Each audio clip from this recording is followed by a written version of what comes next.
Terima kasih atas waktu dan kesempatan yang diberikan kepada kelompok kami, kelompok ke-8.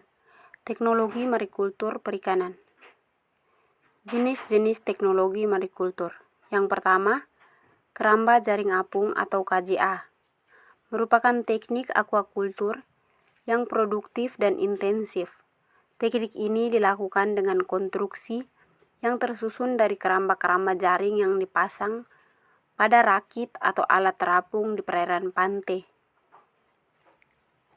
Contoh jenis-jenis ikan yang pertama yang dipelihara dalam KJA seperti ikan kakap putih, ikan kakap merah, ikan beronang, ikan bawal bintang, ikan bandeng, dan bahkan ikan tuna sirip kuning maupun ikan tuna sirip biru. Yang kedua, keramba jaring apung lepas pantai atau KJA offshore. Budidaya perikanan dengan penggunaan teknologi tinggi modern dan berskala besar. Penggunaan teknologi ini sendiri merupakan terobosan yang dilakukan oleh Kementerian Kelautan dan Perikanan dan mengadopsi teknologi budidaya dari Norwegia. Untuk budidaya ini dilakukan di lepas pantai atau laut terbuka yang memiliki minimal di atas 3 km dari garis pantai dan memenuhi persyaratan teknis tertentu seperti kedalaman yang cukup, memiliki arus yang cukup, maksimal 1 meter per detik, dan tahan terhadap gelombang. Adapun jenis-jenis ikan yang dibudidayakan dalam KJA ini adalah ikan salmon, ikan kakap putih atau baramudi, dan kerapu. Ikan kerapu putih memiliki pangsa yang lebih luas dibandingkan jenis ikan lainnya. Contoh kelebihan dan kekurangan dari keramba jaring apung. Yang pertama, untuk kelebihan, mempermudah proses penyortiran. Jaring apung akan mempermudah dan mempercepat proses penyortiran karena bagi yang memiliki kolam di daratan rendah, khususnya yang kesulitan membuang air dalam kolam, akan sangat terbantu sekali ketika akan melakukan proses penyortiran. Yang kedua, mempercepat proses pemanenan. Dalam proses pemanenan, dengan menggunakan jaring apung, petani tidak susah payah membuang air. Pemanenan dilakukan sama halnya ketika melakukan proses penyortiran, yang tentunya proses panen akan lebih cepat dan tidak perlu mengeluarkan tenaga ekstra. Yang ketiga, menjaga benih dari predator lain. Pada kolam tanah seringkali ditemukan berkeliaran hama yang memakan benih yang ditabur, terutama benih yang masih berukuran kecil. Predator-predator atau hama tersebut biasanya adalah ular, belut, ikan sapu, dan lainnya.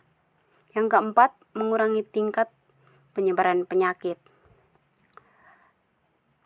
Jaring apung ikan lele yang terdapat dalam jaring ternyata lebih kebal dibandingkan dengan yang ada di kolam lepas. Bahkan ketika ada lele yang terserang penyakit tersebut, ketika dipindahkan ke dalam jaring, bisa sembuh dalam hitungan hari tanpa memberikan obat. Berikutnya, kekurangan dari keramba jaring apung. Yang pertama, butuh modal tambahan. Untuk pengguna jaring apung, hal pertama yang paling penting adalah memiliki jaringnya. Untuk mendapatkannya tentu saja harus sedikit merogoh kocek. Yang kedua, tambahan pakan. Selain adanya tambahan biaya yang harus dikeluarkan untuk membeli jaring, dibutuhkan pula sedikit tambahan biaya lagi untuk persediaan pakan. Yang ketiga, harus melakukan pengecekan jaring. Sedikit agak ribet memang. Selain harus mengeluarkan biaya, dibutuhkan juga ketelitian. Hal ini dilakukan agar tidak adanya jaring yang bocor atau sobek akibat tergerus oleh benda tajam, seperti batu yang ada di dasar kolam ataupun bisa diakibatkan oleh kepiting yang berusaha masuk ke dalam jaring. Pastikan pemeriksaan ini dilakukan secara rutin untuk menghindari keluarnya lele dari dalam jaring. Berikut sistem kerja keramba jaring apung. Merupakan cara budidaya yang dilakukan di laut, sungai, ataupun di danau.